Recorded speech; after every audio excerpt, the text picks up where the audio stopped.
Why have Manchester United picked up so many injuries this season? Let's take a look.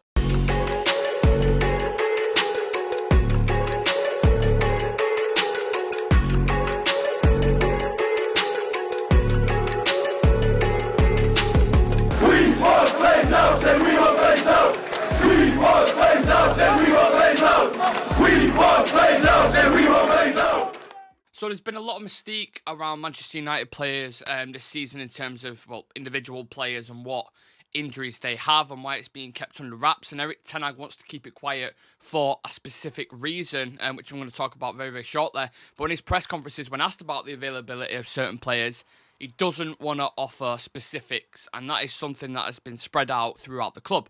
Now, I've done a little bit of research on this, and apparently this relates to a custom in his home country back in the Netherlands where they treat footballers' injuries as medically confidential as a general rule, and only the individual concerned can reveal the prognosis. But also, ten Hag wants to keep information kind of under wraps a little bit because of opposition. Let's say, for example, I think McTominay had like an ankle injury or something. If Arsenal find that out or other teams find that out, maybe they might target him a little bit. Then the players will be out longer and it becomes a whole kind of thing then. So you kind of understand it from that element and that point of view. Obviously, the fans want to know and the journalists want to know, but ultimately, like I said, it's down to the player if he wants to reveal it, or it's down to the manager and the coaching staff and medical staff, etc. I don't see any harm in doing that. If anything, it's more beneficial towards us. So naturally, ten Hag wants to keep a lid on fitness, wants to keep a lid on injuries, illnesses, and absences at the moment with so many. But when you look at the amount of injuries we've had this season, and that's exactly what we're here for today, because let's be honest, this season has been absolutely ridiculed with just injuries left, right and centre. I don't think it's been a single week this season where we've got some news that he's out for 2 weeks, he's out for a month, he's out for this. And I thought to myself, you know what, I'm going to do a video on this at some point, because this is just getting absolutely, it's just craziness, it's absolute madness. It has to be a record-breaking season where we've had the most injuries ever. I'm absolutely convinced of that. But let's take a look at how many we've had this season. So United have had a total of 21 injuries, absences and illnesses so far. So we'll go through them together. Right, so first off, we've got Onana, back injury, could be out for a week, 2 weeks. Some people say he might be back for Everton, but that's kind of undisclosed at the moment. We're not entirely sure.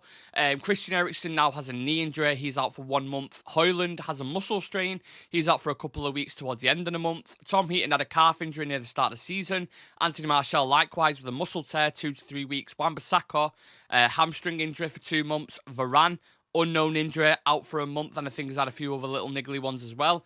Harry Maguire had an unknown one for 2 weeks. Reguilon, hamstring injury. Malacia, knee injury, 6 months. The last time he played, I think, was for the Netherlands mid-June, so he's been out for a while. Casemiro now has a hamstring injury. He's out until the new year, which is like several weeks. Amrabat had a back problem when he arrived, and I think there was something with Morocco as well. Kobe Mainoo had an ankle injury which he picked up against Real Madrid. He's only just come back recently, which is around, I think it was, how long was it? 4 months. He was out for. Mason Mount had one where he was out for 4 weeks, which was an unknown. McTominay, unknown. Amad Diallo, knee injury, 10 to 12 weeks. Johnny Evans, thigh strain, 3 to 4 weeks. Antony, off-field situation. Jadon Sancho, off-field situation, still not resolved. That is absolutely outrageous considering we've only played 18 games in all competitions so far this season. And there's a quote coming directly from the boss, and he says, it's a concern, but that's why we constructed the squad with depth, so we can deal with it.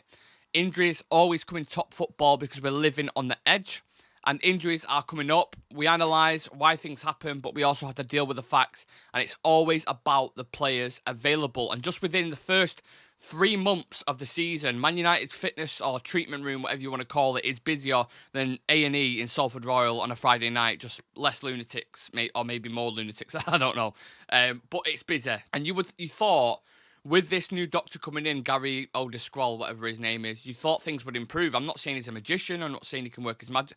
Like, you thought things would slightly improve or the recovery time would get better. And if anything, it seems to have got worse. Now, a lot of people will feel these issues are occurring because of the accumulation of many fixtures over several seasons played, at an unrelenting pace. Last season, United played 62 matches, more than any other club in Europe's top 5 leagues. A similar to example of this was Liverpool when they had injuries at the start of the season, and they was coming off a campaign where they played 63 games as well. Then you look at the pre-season, in the space of 12 days, the squad flew from a friendly in Edinburgh to New York, then across the country to San Diego, then halfway back again to Houston in Texas, returned to San Diego, then had a game in Las Vegas on the way home to Manchester, then to Ireland, and then back to Manchester as well, for a total of more than 13,500 air miles. That is a jam-packed pre-season.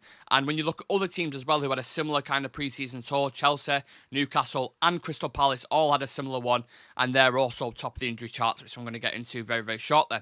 Now, apparently, Ten Hag got asked about this, and he got asked about the commercial duty, etc., and he actually reduced the number of commercial duty days for his players during the trip from 3 to 2. And there's a quote from a spokesman on this. He said, one of the key things he said to me at the start, he really wanted to make sure the players had some rest, because obviously last season was so intense and very compressed. The whole plan for the tour was based on making sure the players had some rest and relaxation so we don't have any injuries and they can play to their absolute maximum. However, the 6-hour round trip by air to Houston from San Diego after a flight from New York also had Ten Hag's input as well, so he was involved in this. And he said there was an option potentially to stay closer to San Diego, maybe Los Angeles. But Ten Hag, chose, when he looked at all the options, that Houston was the better, as long as he got the right facilities in the stadium. Once that had been sorted, he was really quite happy to go to Houston and was fully part of that decision. But like I said, clearly, when you look at this season, it's a combination of both the volume of games and the congested pre-season, which has just riddled our squad totally.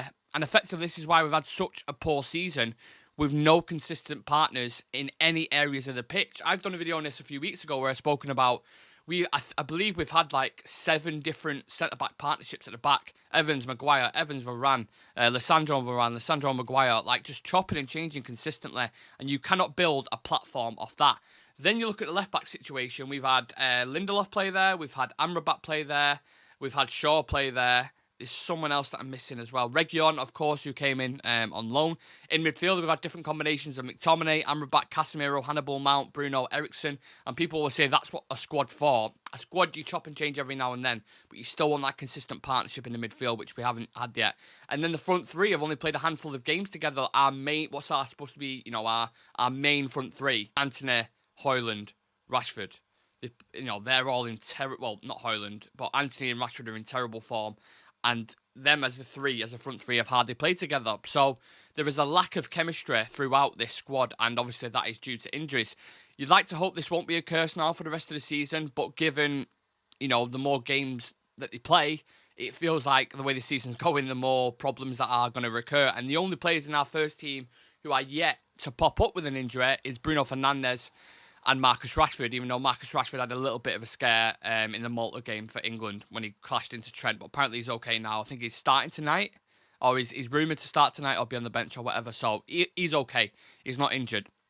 If them two do pick up an injury, touch wood, it doesn't happen, that's pretty much our full squad who've had an injury or an absence at some time, which is fucking mental. I mean, even when you look at other teams in the amount of games we're playing in general now, especially with these new kind of extended Champions League format, you've got the Nations League, you've got the Euros, you had a World Cup halfway through the season last season, new Club World Cups that are coming into play as well, which is all money. And in the league in general now, someone put this up before, I can't remember who it was, but there are currently 100 players out injured at the moment in the Premier League.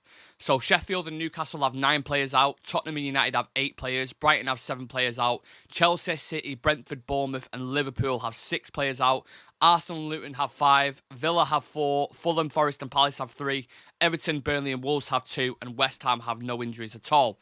So clearly, I mean, the amount is going up and up and up and up, and that is simply because of the intensity that the Premier League is played at. What is expected of you when you're travelling, to all these games internationally? Some of the Brazilian players that we've got, Casemiro going out there, and the jet lag, the travel time, etc. And we're getting to a point now in the season where we're having to play, well, not us, but players are having to play 60, 70 games. 70 games in a season at the intensity that they play it at. I don't know how Bruno Fernandes hasn't picked up an injury yet. I really want to touch wood when I say this because I don't want him to be out, but how that boy keeps going. You know, he plays every single minute for Portugal, every single minute for Manchester United. He plays at an intense level as well. I mean, I don't know what he had for his breakfast, but that should be recommended, you know, throughout scientific nutrition, whatever you want to call it. But look, obviously the governing bodies, your FIFAs, UEFAs, and all these kind of guys don't care about the players' welfare because they're making more and more money, like I just touched on. So this is a huge issue that needs to be discussed. Question is, when we take it back to United, right? Do you guys think maybe Ten Hag's lack of rotation last season has contributed towards this? Do we just have a lot of injury-prone players? Where do you think we'd be if we'd managed to keep our first 11 or most of them fit consistently? Where do you think we'd be in the league and other competitions? And let me know how you see the rest of this season going, because it's been a pretty dark start at the moment. We've got an international break. We come back, we play Everton, Galatasaray, and I can't remember the other game as well. Newcastle, sorry. 3 away games, which is very tough with an injured squad. So, yeah, let me know your thoughts on it. Please leave a comment, leave some feedback, smash a like on the video, subscribe to Real Red Talk if you haven't already, if you've enjoyed this video, and I'll see you guys in the next one.